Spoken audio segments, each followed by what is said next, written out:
Okay. Not quite a sad episode of Way Into Bay, but maybe more of like a reality check episode of Way Into Bay. We're going to talk about the match, 3-1 home loss to Angel City, top of the table Angel City, and a player who might have thrown her hat in the ring for 2026 NWSL MVP, Svanus Jane Jonsdottir. We've got a lot for you this episode. We hear from head coach Emma Coates. We hear from midfielder Claire Hutton, defender Sydney Collins, and then stick around at the end. We've got some extra Q&A time with Angel City defender Emily Sams, Svanus Jane Jonsdottir, as well as Angel City head coach Alex Strauss.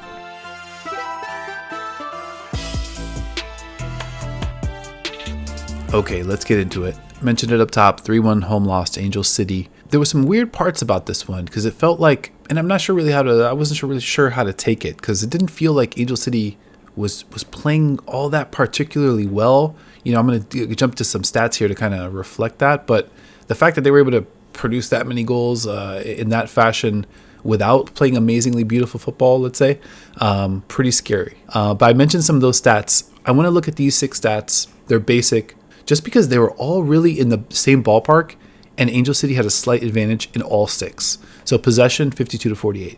Shots, 15-13. Shots on target, 4-3. Pass completion, 76-72. Touches inside the box, 26-22.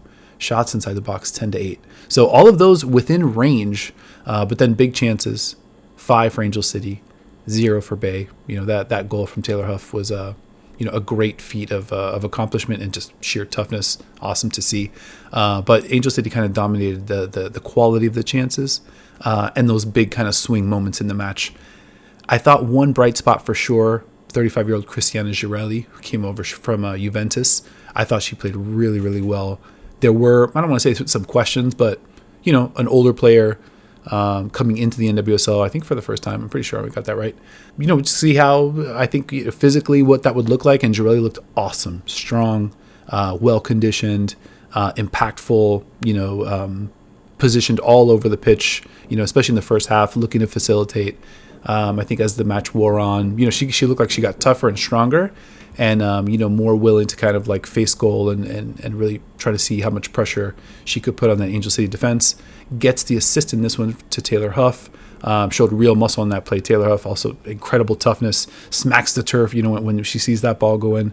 That was a great moment. But let's go to Emma Coates here, who I asked just her opinion about Girelli in her first performance for Bay FC. Hey, Coach, can you talk about Girelli and her impact? You know, obviously you mentioned, you know, the pressing late into the match. She was a big component in that. Yeah, it doesn't surprise me. You know, she's a top player, and I thought her experience to try and manage the game and recognise moments to get us up the pitch and when to press, and likewise, you know, some of her back to goal play. And I think, you know, as she gets in and around the team more, and the girls learn a little bit more around her style of play, I think that's going to be really effective. But it was great to have her leadership on the pitch today. Okay, so I wanted to talk about Angel City's first 2 goals. I think that really kind of spotlighted defensively maybe where some of the gaps were. The first one, Adi Borges, Kennedy Fuller for Angel City, they connect on that give and go before Fuller just unleashes Jonsdottir up the pitch. What you can't see here, Jonsdottir off the frame, Joel Anderson, Sydney Collins in a 2v1 up the pitch. But with any ball that is kicked into space, that's heavy advantage for Jonsdottir and Angel City. But if you can see here, 7 Bay FC players in the final third, and Hannah Bibar kind of like in no man's land here, like was going to get beat with anything over the top. And essentially that's how I think Angel City was able to kick things off so early in the match, set the tone. I mean, Bay FC responded very well, you know, from a spiritual, philosophical standpoint. They stayed tough throughout the match for sure. But in terms of like the football and the outcomes and the productivity, I think the tone was set very early. Now, the second goal, you can kind of see here, this is after the Shores throw-in. So Shores finds Neely Martin, who gets it to Kennedy Fuller, back to Shores. The 2 defenders on the play, you see Alex Pfeiffer here in the middle of the triangle, Claire Hutton up next to Fuller. Fast forward one other frame, you've got Shores running into wide open space. Pfeiffer's out of the frame here. And then if you look top left, you've got Jonsdottir versus Joel Anderson in another 1v1 situation and a much more completable pass here for Evelyn Shores.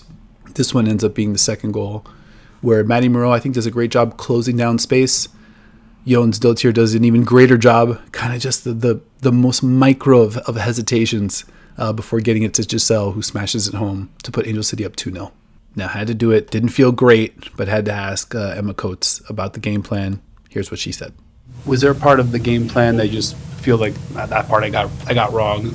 Yeah, no, I don't think so. I think it's one of those where it's easy to go, did we get it wrong? I think there's moments that we didn't apply consistently the things that we wanted to do. We didn't do it quick enough, and I think that's the thing with teams like this. If you don't do it quick enough, you get punished because of the speed and the quality of some of their players, and I'd say that's what cost us a little bit today. I asked Sydney Collins, Captain Sydney Collins, about the adjustments or maybe what changed, what started to work a little bit better as the match progressed. Obviously, so early in the season, I just wanted to kind of get a look into her insight as to, what they were able to kind of get a little bit back on track as the match progressed. I think they, like Claire's mentioned, marked our midfield pretty tight. It was pretty difficult to find our midfield from the back. I think when we started to skip lines and, find our front line and then have them play off of the midfield, I think that helped a lot. I also think that just the overall tempo of we're down, we need to chase a goal, we need to flood numbers forward, we need to put them under pressure, was an adjustment we made at half. It wasn't necessarily changing a lot tactically, but we needed to do our game plan at a higher level and a higher tempo. I agree that Bay started to put it together down the stretch. Another thing I thought looked really good, or something that I think the whole team could be really proud of, was the toughness that they showed. I mean, I think things got really, really physical in the midfield. I think Claire Hutton and Myra Noose were probably front and center in terms of that battle, but that beef definitely spilled over, and the match became super duper physical. Bay super up for it. And as mentioned, second half, Bay claws one back. And I just thought they were super tough. On the goal, Taylor Huff showed real toughness. Jirelli, who I mentioned, super strength on that play. I thought Maddie Moreau, she had 2 big stops combined with Jordan Silkowitz in the first half to shut down a Jons Dotier chance, which I think was a pretty high XG chance. And then in the second half, pretty much stood up Giselle Thompson in a one-on-one situation, gets a stop, kind of claps her hands in a very ecstatic fashion. Nice moment for Moreau. And I think, in the season, those moments kind of matter. It really, those are the high leverage moments that got Angel City to where they were in this match. So you need players to make big plays in big spots. And I think, Bay showed real toughness and an ability to kind of step up in those moments. I also want to call out Jordan Silkowitz, who showed extreme toughness in the second half, just was up for all the physicality, took a big knock, came back up, gets another big punch seconds later, still probably shaking grass out of her hair. A real display of, real toughness. I mean, no other way to put it. And if this team is going to play like that, once the tactics, the chemistry, and some of the other things fall into place, that makes this team a really, really tough customer. I asked Claire Hutton about, just kind of how she felt, the development of the team had been tracking after 2 weeks. She actually talks about that toughness at the end of her answer, so I'm excited to play that here. For Claire, can you talk a little bit about maybe what's, in terms of the team developing? Is there anything that is on schedule for you or ahead of schedule that you're feeling really positive about? I know the last 20, 30 minutes looked really good out there. Yeah, I mean, I think it's everything in general. I think Emma Coates has come in with a very clear way of how she wants us to play, and I think a lot of that is tactical freedom. She's giving us a lot of ideas of how we can build, how we can be in the creation phase, final third, and kind of adjust to how other teams are playing. Just look at the past few weeks. We've picked up me, Christiana.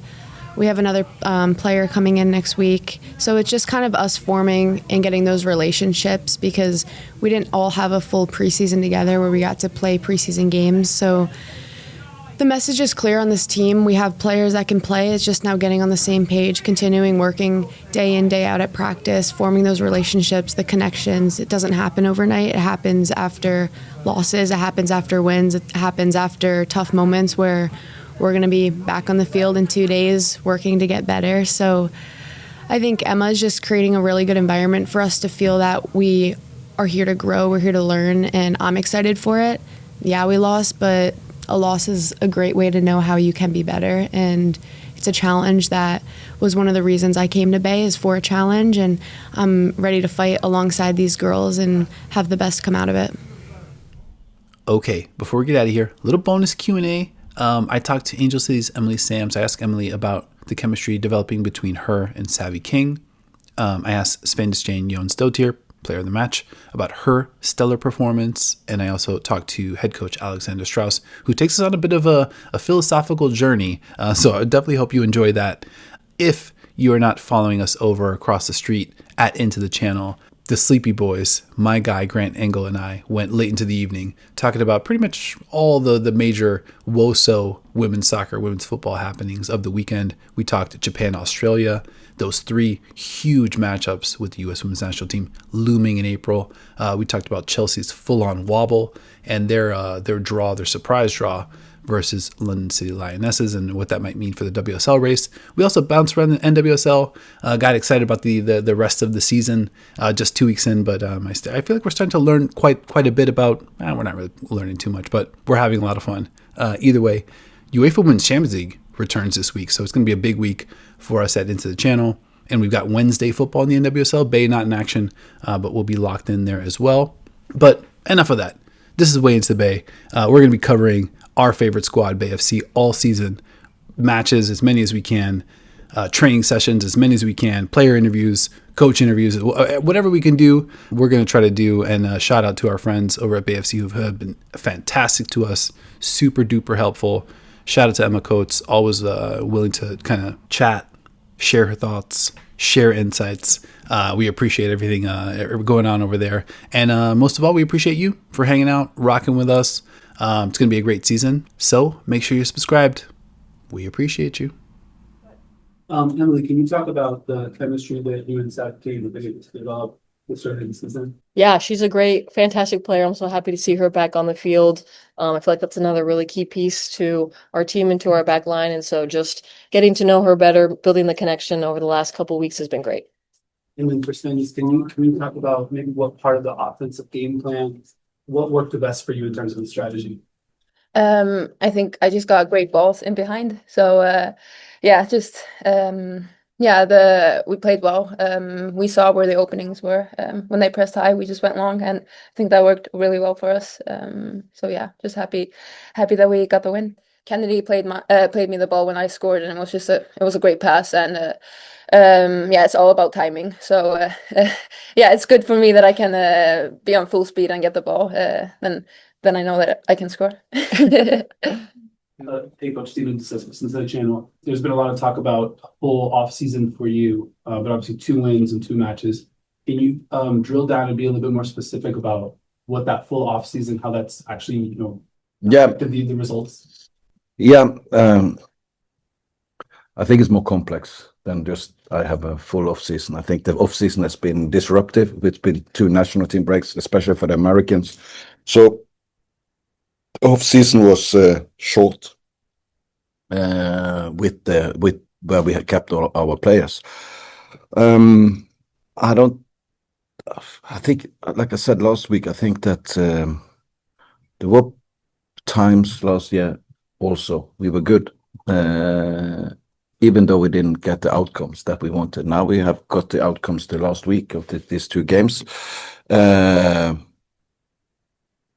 there might be struggles also going forward. That's the time. That's the thing, and I'll try to focus on that. Not be too fixated about what the outcome is. We need to grow and get better. And there's things today that I think that we need to do much better, even though we score. And things today I think is great. So it's still in that process, and you will hear me speak about process all the time. I'm in this room. It's about growing, continue to growing, have a growth mindset, understanding that it's never a ceiling, and you can never be happy and comfortable. That's when you're taken down. And it's been great, and to go here, good FC Bay team, a lot of respect for them. Watched them against Denver last week, where they played a good game. It's hard. It's a local derby. It's important for us in California to win those games and to give our fans that. But again, we scored 3 goals and we scored 4 goals last week. That's a big thing. We were good in the transitions. We knew that would be something that we needed to hurt them. I think sometimes they made it hard for us because the counter pressing was really, really good, and we struggled with that. But we know we have very, very good quality in some of our players and all of our players. But we have some extreme qualities that sometimes we need something, sometimes we need something else. Today we needed to exploit the space behind the last line, and I think the first half, even though we are 2-0 up at halftime, I think it's honestly, I think that's then we have been well paid in the first half. I think we struggle more than to be 2-0 up. We scored a 3rd goal. I think we started the second half better than we were in the first half. We scored a 3rd goal. They come back and scored straight after, and it's 3-1. From there out, I'm very, very proud of the performance of the players. They played like grown-ups. They managed the game. They played on the result. Know how important these 3 points can be at come end of October, start of November. And so it's just important for us not to do too much and give the game away. So yeah, I back to your question. I think we just started this last summer and we have been working. We are still far from where we're going to end up. This is the exciting part. We're going to be much better than what we are showing at the moment. But we have started the journey. Thank you.